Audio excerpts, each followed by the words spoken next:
The nuclear disaster in Japan has sparked a renewed push for renewable energy in this country. First, let's start with how we actually get power here. The U.S. Energy Information Administration shows that we get most of our power from fossil fuels, as you can see right there. 92% comes from oil, gas, coal, and nuclear. These are all non-renewable forms of energy. So basically, once we've used them up, well, we can't get any more. And of course, they aren't great for the environment either. So what about that other 8% or so of renewable energy? We'll take a look at this pie chart. This is the U.S. renewable energy consumption. Here's how it breaks down when it comes to that. The majority comes from something called hydropower. It basically means power from moving water. And there you can see that how the rest of it all breaks down as well. And you'll notice last on the list, just one tiny piece of that pie that we hear very little about, the most about actually, is solar power. Solar power is likely the one that you know the most about, so why is it at the bottom of this list, that very small slice? Well, here to tell us why is Ryan Raffaelli. He is the head of the solar division. He's the director of the National Center for Photovoltaics, National Renewable Energy Lab, and he's joining us live via Skype from Golden, Colorado. Ryan, tell us, why is solar energy at the bottom of the list when it comes to consumption? What's holding us back?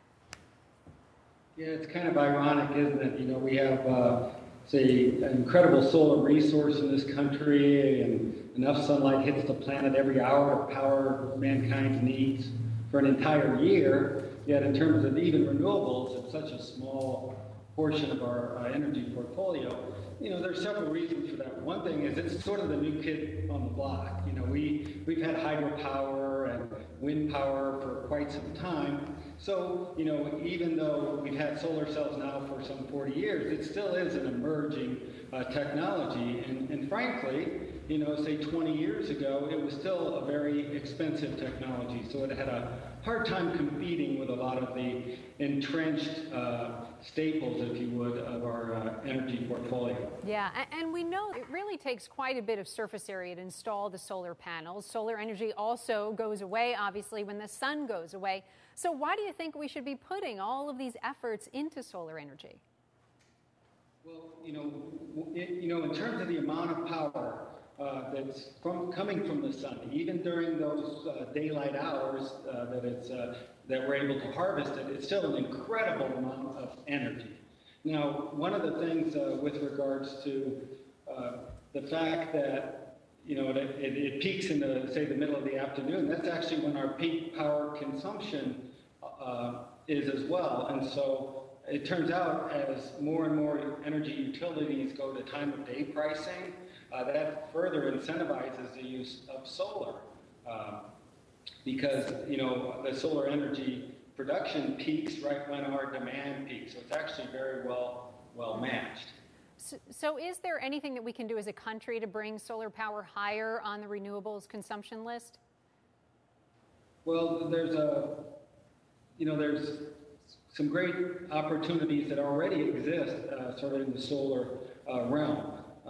In terms of the incentives that are available to the consumers, either through the state or federal tax breaks, as well as you know, some municipalities have gone to net metering, where the utility company will actually pay you for any excess electricity you use. It does require upfront costs right now in terms of purchasing the array, but there's new pricing models that are emerging where developers will buy the array and then you pay them back over time.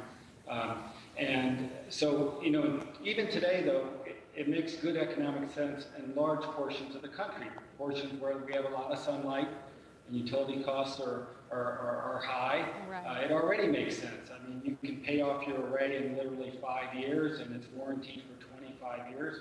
So for the next 20 years, you're making profit.